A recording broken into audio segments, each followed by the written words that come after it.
Yo, Mr. Baker's House of Knowledge. That's where we at. All right, today we're going to learn about the hinge theorem. So the hinge theorem comes about the concept of when you're working with triangles, as you make an angle bigger and bigger and bigger, the side gets longer and longer and longer. So if I were to draw a triangle right here, and I'm going to draw it with a really, really small angle. Notice that the difference between these 2 points is smaller than if I take that sucker and I rotate it. So I'm going to rotate this line, and as I rotate this line, notice that these 2 points are getting further and further away. And then I'm just going to rotate this bad boy all the way over to there.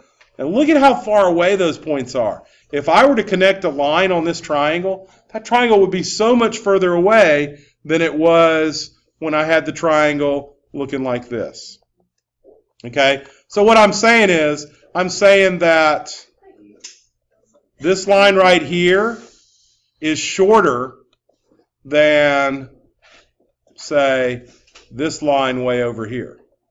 Because this angle is a lot smaller than this whole angle right here. Now, what did the 2 triangles have in common? Well, this length and this length always stayed the same. So we're going to be talking about the hinge theorem, also known as the side angle side inequality theorem. I prefer hinge theorem because I just think it sounds a whole lot cooler. All right, so in this particular picture here, what can we deduce about these 2 triangles? So let me get rid of all this other stuff here that's maybe causing us some confusion because we got too much stuff going on. Let me just throw all that away. So what can we conclude about these 2 triangles right here? So we know that OY would be equal to what? AS. And we know that OU would be equal to what? AK. AK. But what do we know about SK and UY? Or YU. I like YU. Well, one of them is a hypotenuse. SK is. But YU is not a hypotenuse. Wait, why is that? SK is greater than YU. Yeah, SK is greater than YU according to the hinge theorem. Because this angle is bigger than this angle. 90 is bigger than 70. And we had congruent sides. Then this angle is going to be bigger than this angle. By the way, what would happen if this angle were the same as this angle? They would be congruent. They would be equal to each other, so we would have side angle side. The sides would also be equal as well by CP/CTC. But now we can even extend our knowledge beyond just congruent triangles. Now we can say, hey, I've got an angle bigger than another angle in between 2 congruent side pairs. Therefore, this third side must be bigger than that third side. So as we go through and we look at all these comparisons, AS is less than YU. Well, I don't really know anything about AS and YU because this one's not marked at all. And this angle could be small enough that this side would actually be shorter than that side. So I can't say that that works. SK less than YU? No, SK is greater than YU. So we know that B works, and then we don't know anything about AK, the double marked side, and YU. This could be longer than that, or this could be shorter than that. We just don't know. Now, later on when we start using some trigonometry, you'll actually be able to figure out the length of that side, and then you could make some comment. But until then, we just don't know. So I used the hinge theorem to make the statement that SK was greater than YU. Does that make sense? The hinge theorem. Hey, that'll make a great note card. By the way, why don't you guys really quick work this out and see if you can put the right inequality symbol in between LN and OQ. All right, so hopefully you were able to see that this side was congruent to this side because 4 and 4 have the same value. 7 is congruent to 7 because they have the same value. And this angle is bigger than that angle. So by the hinge theorem, since this angle is bigger than that angle, side LN is going to be greater than side OQ. Does anybody have any questions about how I figured that out? No. No. Let's move on. All right, there is also the converse to the hinge theorem. The converse to the hinge theorem says if you know that one side is bigger than the other side and the other two sides are congruent, then you know which angle is the bigger angle. So in this one, since BC was greater than YZ, and the other two sides were congruent, the included angle is going to be bigger than the other included angle. And that'll actually let you set up some really cool equations. So if I were going to use the converse of the hinge theorem here, I know that this is congruent to that. Why would US be congruent in one triangle be congruent to US in the other triangle? Because it's the same line. What property says that they would be congruent? Reflexive. So US is congruent to US by reflexive. I can now use the hinge theorem because I've got a side and I've got another side and the included angles. Technically, I'm really using the converse. So which is going to be bigger, 60 degrees or 5x minus 20 degrees? Which one of these two would be bigger? Based on the converse of the hinge theorem. 15 is bigger than 10, so 60 is bigger than 5x minus 20. So couldn't I write an inequality that says 5x minus 20 is less than 60?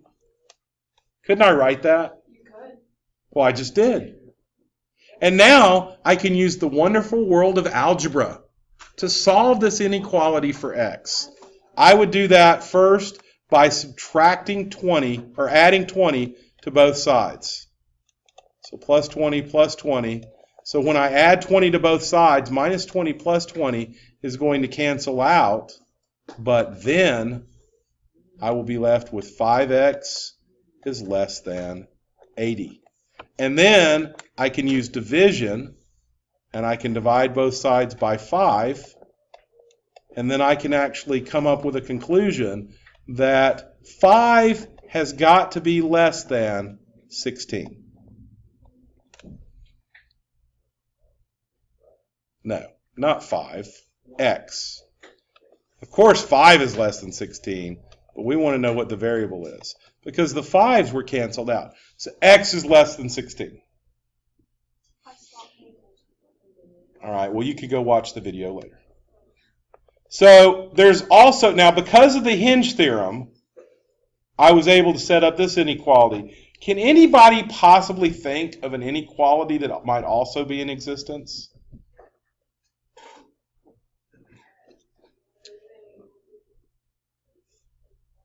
Greater than or equal to what? I mean, yeah, there is an inequality symbol called greater than or equal to. RS is greater than ST. Yes, RS is definitely greater than ST because 15 is bigger than 10.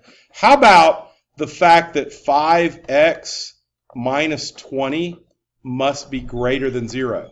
Open your windows again. I got a little problem. All right. So the reason I have to set 5x minus 20 is greater than 0 is because, believe it or not, you can't have a negative angle. Well, you can't have a negative angle till you get to trigonometry. All of our angles are going to be positive this year. I know you're happy about that. So when I solve this inequality, I'm going to add 20 to both sides. 5x will be greater than 20. And I'm going to divide both sides by 5 again, and x will be greater than 4. So we've got two conditions that must occur here. X has to be bigger than 4 and less than 16. And I did it again. I didn't put the x, I put the 4. Let me put the x in there. So I've created a condition. 4 is less than x is less than 16. This is a compound inequality that basically means x must be between 4 and 16, non-inclusive. When I say non-inclusive, I mean it can't be 4 and it can't be 16. It can't include those as part of the solutions. Pretty interesting, huh? Yes, ma'am. So, would you just write that as your answer, or would you have to list out all the things? So it says, what is the range of possible values for x? And this is definitely a range. You can't list all the values that x can be, because think of how many numbers in existence there are between just 4 and 5. There's infinite. So listing everything out, unless we have some other defining values like only integers, would be impossible. Good question, though. All right, So what I want you guys to do right now is I want you to work out what is the range of possible values for x in the figure to the right. I'll give you a hint. You might end up using the converse of the hinge theorem. So hopefully you were able to create the two inequalities. Using the converse of the hinge theorem, I know that this side is congruent to that side is congruent to that side, but this side length is smaller than that. So I know that 3x plus 18 must be less than 90 degrees. However, I also know that 3x plus 18 must be a positive number. It must be greater than 0. Did y'all remember to do this part? No? Yes. Okay. What did you notice that was interesting about the values of x? Yes, Taylor? Well, that one, when you subtract, it becomes negative. That's right. So when I solve for this inequality, I get 3x is greater than negative 18, and x is greater than negative 6. So x might quite possibly become a negative number. And that's okay, just so long as the side is not negative, x can be negative. The other thing is 3x subtracting 18 from both sides has to be less than 72. That means x has to be less than 24. So the range of this one is negative 6 is less than x is less than 24, or x is in between negative 6 and 24. How? Okay. Is everybody okay with that? Yes. All right, moving right along. So now we're going to look at proofs. Yep. So it kind of goes back to making note cards and all that stuff. Let's take a look at, I split up the two triangles, A, E, and D, as well as B, A, and E. And hopefully, splitting up the triangles will help me see stuff a little bit better. So why is BA equal to DE? That was given. So I can go ahead and mark those two lines congruent.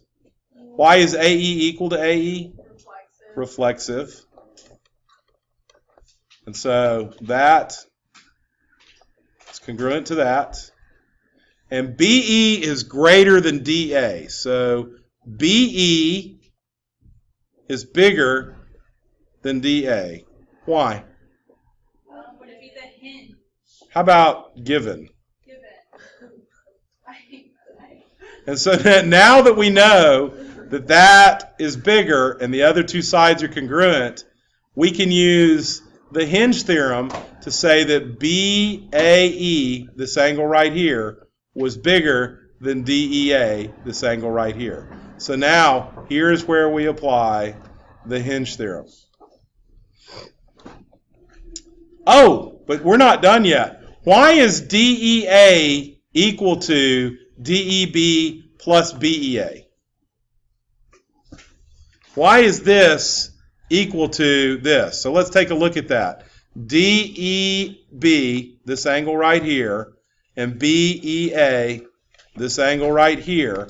Why, when I add those two angles together, does it equal DEA? Angle addition postulate. That's right. Blast from the past. It's the angle addition postulate. All right, so the angle addition postulate, that's very poorly written, but you guys can figure it out. The angle addition postulate is basically how I justified this. Now, let's think about something. If angle BAE is greater than angle DEA, and angle DEA is greater than BEA, then how can I justify all of this? Do y'all remember the lesson from yesterday, the very first flip chart? Do you remember that? Let's go back and take a look at it. So the very first thing we studied yesterday was if we had two things added together and one of them was positive, then the answer was always bigger than the other thing. That's the comparison property of inequality. Well, in triangles, everything's positive. All the angles are positive. So if this angle is equal to the sum of these other two angles, then this angle will be bigger than either one of them by the comparison inequality property.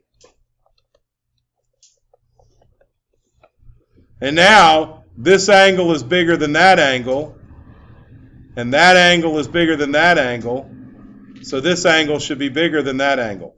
This one's going to be bigger than this one, and this is kind of we haven't really studied this yet, so maybe I wouldn't expect you to know this answer. I might have filled this one in for you.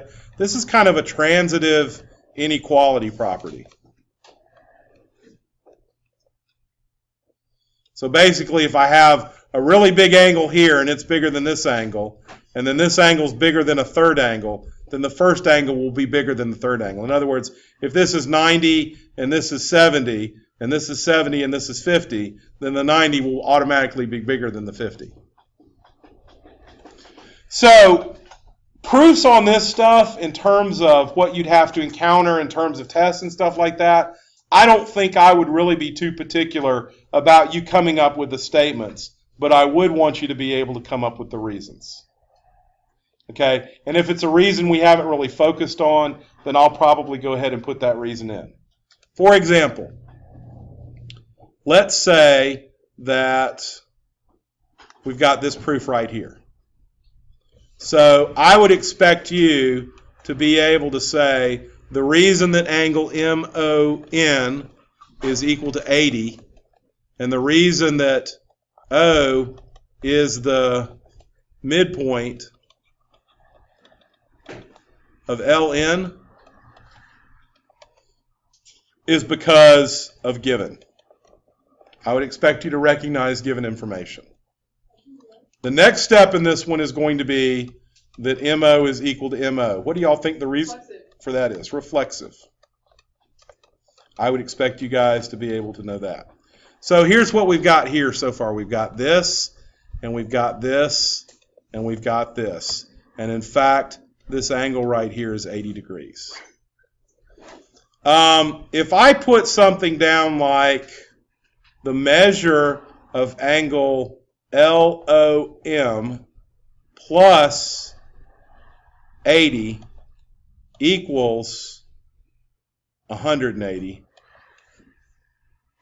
Now I've jumped quite a bit there, because actually I should have put LOM plus MON, and then I should have gone ahead and substituted in the 80, but that's just more rigor than I wanted to deal with right now. What lets these two things add together to be 180 just by looking at them? Linear pairs. It's really kind of a combination of linear pairs and the fact that linear pairs are symmetric. But I think linear pairs gives me enough. All right, I definitely would expect you to know that the measure of angle LOM is now going to equal 100. What property lets me do that? Substitution. Nope. Subtraction. Subtraction. Because I subtracted from both sides. Then this might be a little bit ambiguous. I would probably give you this one. The measure of angle M or LOM is greater than the measure of angle MON. The 100 is bigger than the 80. Why? That's really kind of a definition of inequality. And we haven't talked about that, so I would probably give you both of these. And then finally, you should be able to give me the reason for why LM is greater than MN. Why?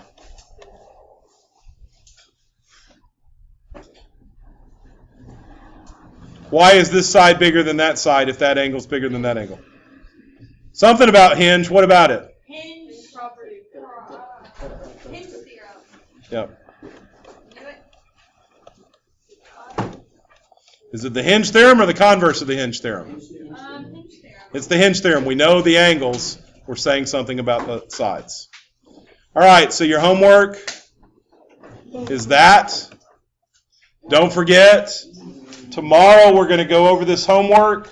Then you have your practice test, Thursday notebook check, Friday test.